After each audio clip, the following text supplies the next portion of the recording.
नमस्कार, मैं हूं मुकेश राव, हाजिर हूं आपके सामने एक बार फिर बदलते भारत की एक नई तस्वीर के साथ। दुनिया के सबसे ताकतवर लड़ाकू विमान राफेल के आने से भारतीय वायुसेना की मौजूदा ताकत में जबरदस्त इजाफा हुआ है, क्योंकि 5वीं जनरेशन के इस लड़ाकू जेट की मारक क्षमता जैसा लड़ाकू विमान चीन और पाकिस्तान के पास भी नहीं है।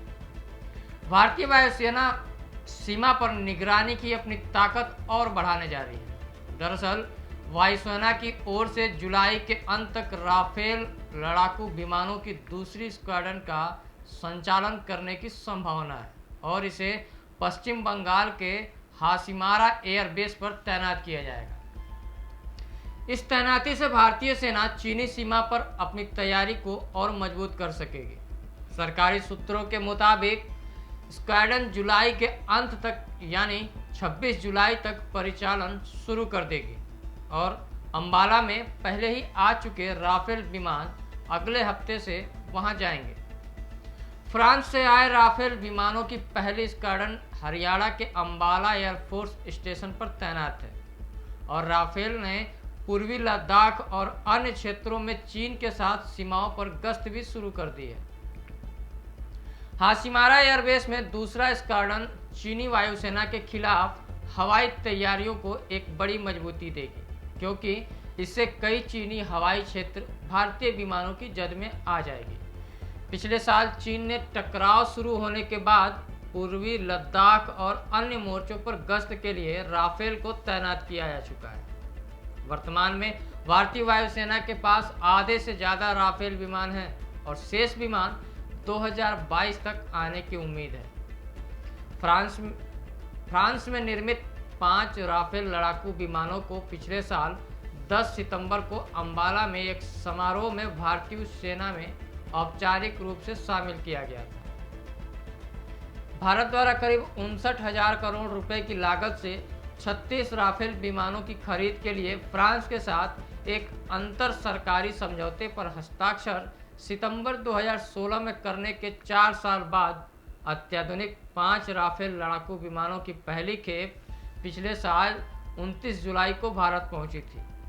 वायुसेना से जुड़े अधिकारियों ने बताया कि पहली स्क्वाड्रन पाकिस्तान से लगती पश्चिमी सीमा और उत्तरी सीमा की निगरानी करेगी, जबकि दूसरी स्क्वाड्रन भारत के पूर्वी क्षेत्र से भारत के सीमा क्षेत्र की निगरानी करेगी। एक स्क्वाड्रन में करीब 18 विमान होते हैं।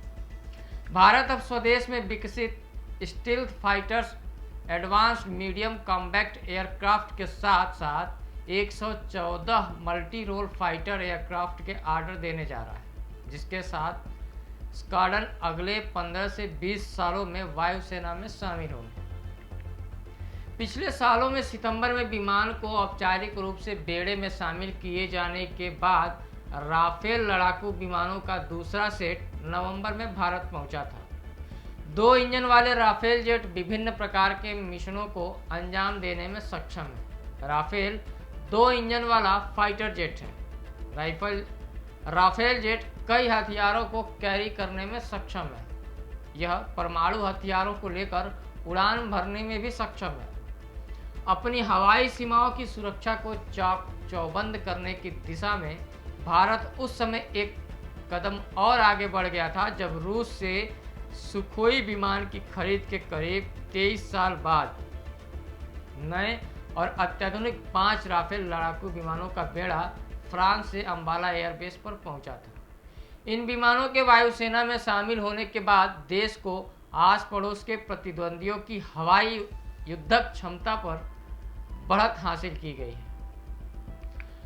बदलता भारत सच में बदलते हुए आसमान की ऊंचाइयों को छू रहा है, या यूं कहिए कि छूने वाला है। और इस सफलता से भारत को कितना फायदा होता है और कितना नुकसान, ये तो आने वाला वक्त ही बताएगा। वैसे इसे सोचने का फैसला मैं आप पर छोड़ता हूँ। सोचिएगा जरूर। हम मिलेंगे आपसे कल एक बार फिर बदलते भारत की एक नई तस्वीर के साथ। तब तक के लिए मुझे दीजिए इजाज़त। नमस्कार।